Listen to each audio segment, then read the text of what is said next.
As we move into the future with a new year, I am moving into the past with some old-ass wrestling, because to watch more old wrestling is my New Year's resolution for 2024. It saved me in the pandemic, honestly, in 2020 when the world shut down and wrestling was kind of crap. It was nice still having it on television, right? Bittersweet. Yeah, absolutely. But every single time, like 2 months in or so, when AEW was hanging out in QT Marshall's gym and WWE obviously was presenting its version in the Performance Center, and every single time was just a reminder of what the sport is supposed to be with a live buzzing audience, but we couldn't get, because if you did that you're putting people's lives at risk. It was miserable, it was grim, and I kind of saved my fandom by watching 1985 Crockett, baby. And that's what I'm going to do more of in 2024 as well, because I've gone through a bit of burnout personally in 2023. I think the AEW product that I have loved at various points throughout the company's existence has moved into something that I'm not so keen on. It's a bit more comedic, a bit whimsical in tone. They abandon a lot of storylines. It's very 2019 WWE in a lot of ways. They still have great pay-per-views and great weekly matches from time to time, but on the whole, not really for me. And WWE to me is pop music, right? My music taste is barely listenable. It sounds like a toaster being thrown down the stairs. So I don't like the overproduced, the melodic, the broad strokes.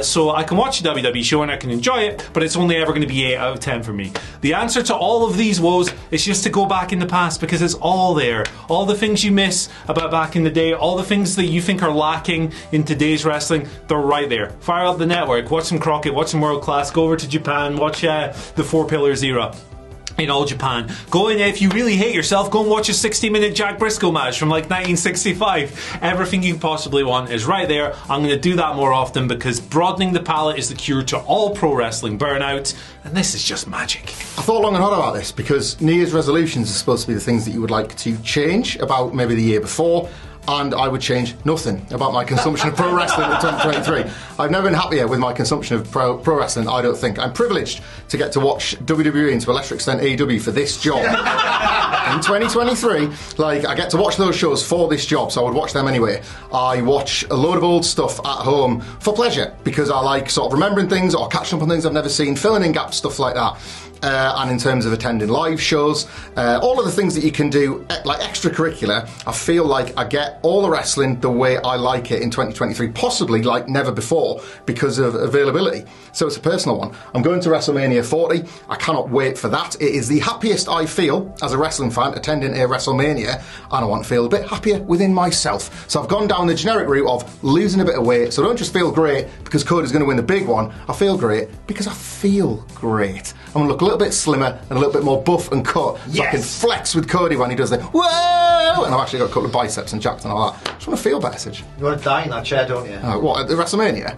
Right, at work. Oh yeah, oh god yeah. Jesus Christ. Well, I'll die in this one right here, right now, as long as I'm there. So, I've been to like a bunch of like big shows, obviously loads of WrestleManias and things like that, but we went to, and I'm not calling this indie before everyone gets really mad in the comments, but we went to an Impact show in Newcastle, because obviously it was Simon Miller's debut at Turning Point. It was an Impact pay-per-view, but it was in like a local venue, and it just made me remember how great just live wrestling is, like just in general, and the fact that I've not actually been to many like indie shows in ages. I think I've been to like one show at North in Newcastle, check them out, this year, and it's like it happens every month. And then there's like social club wrestling, which is just dumb and stupid and loads of fun that we should be going to more of this stuff. And it's just so much fun. Like live wrestling brings out the absolute best of what wrestling is to me, like the crowd reactions, just getting involved in the match and just going out and having a few beers and a really great time. So I just want to do that more in general and check out more independents and just see what else is out there. It's been way too long. Well, basically exactly what Phil said, but also go to All In. Everyone got to go to All In except me, and Simon Miller was on that show. That's why he's in the background. He was a security guard, of course. Look, All In was a brilliant show. It was ridiculous the amount of tickets that they sold, and I was unfortunate enough to not be able to attend. Kind of a fair excuse, my son had just been born, but it was a real case of FOMO on my behalf, and the highlight of All In for me wasn't the main event. It was the bit just after the main event when they said, and we'll be back next year. And I thought, and I'll be there as well. Yeah, look, everyone should go to more wrestling shows, whether, like Phil said, it be indie shows or the bigger shows when they come to your town. It's very rare that we get massive shows coming to England. It's happening more and more. But yeah, go to All In 2024 and hang out with my best friend MJF. The wrestling resolution for 2024 is going to annoy everyone. That's what I like doing these days. I'm going to be even more positive about wrestling. That's right. Now, we're going to go even further away from being a negative Nancy, and we're going to go further into being a positive Pete. Because, listen, you're allowed any opinion about professional wrestling you want. If you enjoy tuning in and then crapping all over it, more power to you. I mean it. I don't like it when it gets personal. I don't think we should be taking shots at human beings, because that's what they are. They are just individuals. But I also think that there is just too much negative chat about it. Like, look, is everything that WWE does good? AEW, no. It's no for all of them, okay? Every single wrestling promotion drops the ball here and there, mostly because they're producing so much content, and nobody would ever be able to have that kind of track record. To the point, if you did that track record, somehow it would still be bad, because sometimes you still do need the nonsense. But I really do think there is a cool experience about watching a wrestling show, Raw, Dynamite, SmackDown, Rampage, whatever it would be, and just trying to see things and then flip it. So if you see something you don't like and then you get to the end of the segment or the match, just go, but wait a minute, what did I enjoy? And when you do start watching wrestling that way, I don't know, man, it makes it more fun, it makes it more entertaining, it makes you feel warm and fuzzy in your tum-tum. And I don't want to be too morbid here, apologise to everybody watching, but we are all going to be dead one day. And the last thing I want to do is be moaning because, well, that tag wasn't legal. That's the stuff that drives me nuts. I get it. You want to take it as seriously as possible, because that way you can suspend your disbelief. Hell yeah. I want to do it where I just sit back, I put on a show for 2-3 hours, whatever it may be, and by the end of it I walk away going, you know what, I had a good time. So yes, in 2024, I'm going to try and be even more positive. I want to go on a 6-week run. I want to point this out too. I will never not give a down. If I genuinely believe something is a down, and ups and downs, I will always give it a down, because I think you have to be honest, otherwise what's the point of the show? But I'm going to hope, I'm going to throw it out there and try and manifest it, that we somehow go on a 1-month run, 4 weeks, and every show there's just no downs. And it's all ups. And then the coolest thing that's happened now is, it used to be I gave too many ups and people get mad about that. Now, even if I give one down, people get upset. So we've created a good culture. So I'm going to continue to pour that into the world, and we'll just see where the hell we end up. Also, to wrestle more matches myself. My wrestling resolution is a kind of weird one, and obviously quite personal, because it's my wrestling resolution. I've talked about it in the past plenty of times. You all know my favourite brand of all time is NXT Black and Gold. That's where my black and gold heart lives. But I jumped off NXT around the 2.0 era. But here's the thing, and this was not meant to be a cheap plug, but it kind of is. Like you guys, I listen to the Dadley Boys talk about NXT every week on the WhatCulture Wrestling podcast, wherever you can get your podcast, including YouTube now. Thank you, editor, for putting something in somewhere I expect. And I thoroughly enjoy watching the guys talking about NXT and how silly and goofy it is and the crazy characters, and a lot of that really appeals to me, as does just their general enthusiasm. And this year, more than anything, I've kind of lost my way with wrestling and what really interests me, and I haven't had something to grab onto and be like, this is the one for me. Not in a tribalism way, but just like, this is the can't miss show of the week. It's what NXT used to be for me. It's what Dynamite became for several years, but various reasons I haven't necessarily been keeping up with it for the last few months, and now I wonder if I should watch more NXT. Maybe I need to give it more of a chance. I've tried some of their PLEs this year and I've enjoyed what I've seen, and it's still kind of got that underground nature that I liked about it originally. I know it's underground of the biggest company, so it's not really underground, but maybe I should give it another go. Maybe. Check back in a year when I just... No, I haven't done that, and I'm still going on about how great Ciampa versus Gargano was. Yeah, we'll see. So, my wrestling New Year's resolution for 2024, it's a bit of a weird one, because I adore wrestling. I absolutely love it with every fibre of my being. It's given me so much. It's given me so many happy memories. It's made me cry. It's made me wince a lot. And it's also given me a roof over my head. And I'm so grateful that I get to talk about it and watch it for a living and just kind of be there on that ride with all you lot.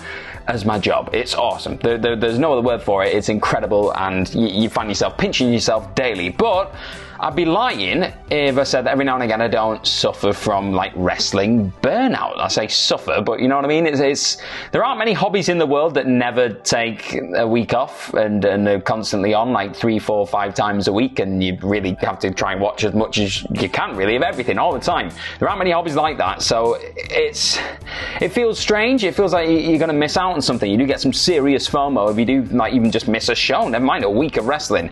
But it's important that if you want to keep that fire burning, CM Punk, thank you very much. If you want to keep that going and you really want to just keep loving wrestling and just keep that passion for it, sometimes you do need a break. Maybe you need a week, maybe you need a month, whatever it is, just to kind of sit back, maybe do some other stuff, like just let your brain have a minute, and then come back into wrestling, plug back in to see where things are, see what you miss, see if taking some time off even affected things. Like, could you just pick it straight back up and just like watch a few little bits and then you're back on the wrestling train, having a good time? That could just be the case as well. But I think for me that's something I'm going to try and do maybe a bit more in 2024, just take a week or miss a show every now and again just to kind of unplug a little bit and then come back into wrestling and preserve that love and that passion for it instead of just running it into the ground and just maybe putting yourself through some weeks that maybe aren't incredible and just kind of just forcing yourself to drop everything in your life just to keep watching this passion, this thing that you love. Even though we do like have so much to thank for when it comes to wrestling, I think every now and again it is a good thing just to take a step away and just go, you know what, I'm just gonna have a bit of a week to myself, then come back into my SmackDown, Raw, Dynamite, Collisions, Rampage, NXT, all those things, and enjoy them a little bit more because I've had to miss them. So that's going to be my resolution for 2024. Tribalism is a funny thing. I mean, it's not remotely funny, but it's just a figure of speech. Because I would wager that between 50 to 100% of the people watching this video will think I'm a complete lying, grifting, biased for saying this. I don't like. You're not going to get unanimously, oh yeah, he's got a good point here, opinion, right? Because my New Year's resolution for professional wrestling, and people are going to laugh at this, I feel weird saying it, in 2024 is to, shut up, continue to hold AEW to the highest possible standard and be very exacting in my criticism. Now, the thing about tribalism being funny is that there are people who lean towards WWE and love WWE who will listen to someone whose personal preferences skew towards AEW and think, well, now you just like anything they do. You like anything they do. And then, as certain really valued podcast listeners have said this year, or people who might have even fallen off, not anyone number one in the UK, have said that you go too hard on it, you're not being fair, like you're not as fun to listen to, and all the rest of it. Like, I'm not being funny. AEW was such a magical thing in its infancy, and from a professional point of view, it was such a completely unique opportunity to have this major league alternative debut in the context of like a massive arena, and just where from the jump we're massive and we're new and we're vital. To be able to chart that journey, it was honestly the biggest professional joy of my entire life. And when I went really, really enthusiastic with my praise, like, I'm not being funny, at times, and there should be an oxymoron, AEW was a masterpiece factory. It should not, through the sheer medium, the weekly soap opera style way in which it's produced, it should not have been capable of delivering so much greatness week after week after week after week after week. So when I was enthusiastic, I goddamn meant it. And now, when I'm burnt out, disappointed, underwhelmed, almost fearful over the direction, it's not because I want to feel this way. I don't.